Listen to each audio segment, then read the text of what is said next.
Welcome back to Les Schwab Tire Center's Outdoor GPS, presented by Fisherman's Marine and Outdoor. Now it's time for your weekend tech tip, brought to you by Chevy Silverado. This is the Chevy Silverado Tech Tip of the Week, but you could also consider it a PSA. And if you're like me and you didn't know what that necessarily means, it's a public service announcement. All right, we're all dumber for that. Nock pinch, okay? Okay. Listen, this is nothing new. I've been shooting a bow for 25 plus years. You've been doing it your whole life. A lot of the folks that are watching right now have been doing it as longer, right? I've seen when you draw back, especially with these new rests that we have, instead of having the old school pop up at the same time, you know, with our rests that are preset, you draw back and you're watching your arrow and it starts to bounce around a little bit in that little U of your rest, and then it settles. Because that string is pinching that nock when it comes back. The nocks are too close. Your D loop is too tight. Whatever it might be, it's got to get fixed because it will absolutely screw up your accuracy. If somebody is out there watching and they go, oh, geez, all right. They go and they pull their bow back. They see that arrow start to bounce a little bit before they get into their full draw, before they pocket the thing. What's a way that they can actually kind of maybe not make a perfect fix, but being an expert like you are, he builds bows for a living. What's a way that we can kind of give us more of a gap? So one thing you could do is you could take a pair of needle nose pliers, stick them inside the loop, and just gently stretch a little bit. Sure. Try to get that loop to open up to where that nock has a little bit of wiggle room. So in the hopes of making those knots move a little bit?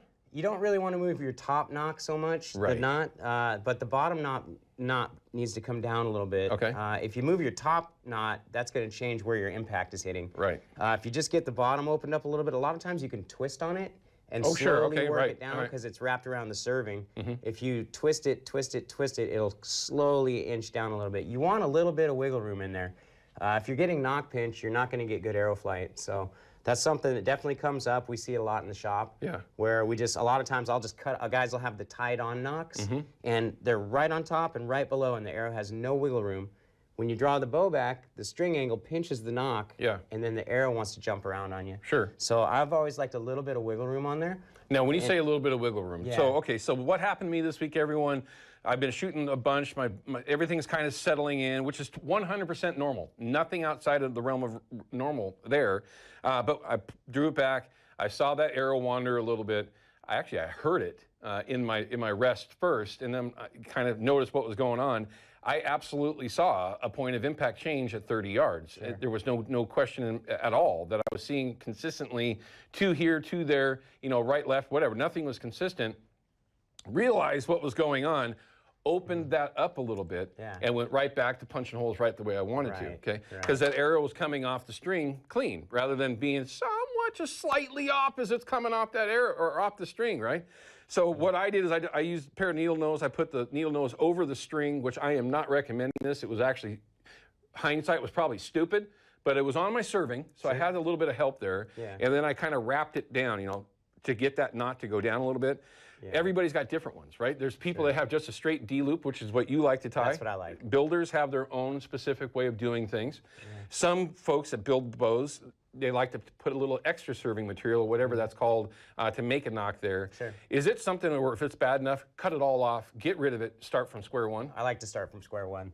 Okay. Yeah, I've cut off more nocks than I've put on. As far as the tied on nocks, I definitely, when it comes to tuning a bow, hundreds of times had to cut those nocks off just to get the bow to shoot perfect. And that's usually all it takes. Which is a huge deal. Listen, it's just something that you have to keep in mind. It's one of those last minute things, and this is literally last minute. You've got days until the season starts. I know you're fired up. I am. But we got a quick question, so bear with me. Don is from Vancouver. He's got a hunting question. Don, I apologize for having to make you go quick, but what's your question for everyone? Okay, well, thank you for taking my call. You bet. I am hunting for elk this season, but I'm going to be hunting during the general season, which is going to be like mid-October. Uh-oh. Did we lose Don? Is there still a benefit for using elk calls? Okay, this is a perfect question for Bugling Bob. Don, thank you for your phone call. We appreciate it. His question was later on in the season, rifle hunter, first week of October, second week of October, is it still worth calling? 100%. 100%. All right. 100%. Don, pay attention. Don, if you're out there hunting elk, and especially the earlier part of October, those bulls are still screaming. October 10th to the 17th, I mean, that's still we get a lot of peak rut activity. Cows will come into a second cycle. Those bulls will fire right back up.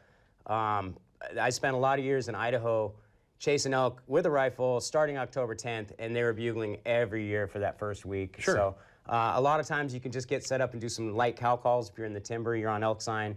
Set up, do some light cow calls, and be ready, because they'll come in and they still respond to the call. But yeah, I like to call all through September, well, August.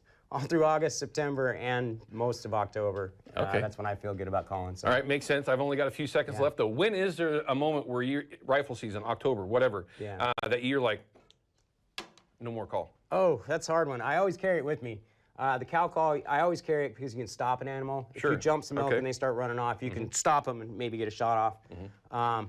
But, you know, I usually quit bugling about when the elk do, you know, end of October. If, you know, once I'm not really hearing bulls bugle anymore, I'm not out trying to locate them with the bugle. Right. I use the calls more for soothing and maybe a silent bull that's going to slip into your cow calls. All right, very good. Don, thanks for your question. I hope it helps in some way, my friend, and others that are out there. We'll be back in just a couple minutes. Don't go anywhere.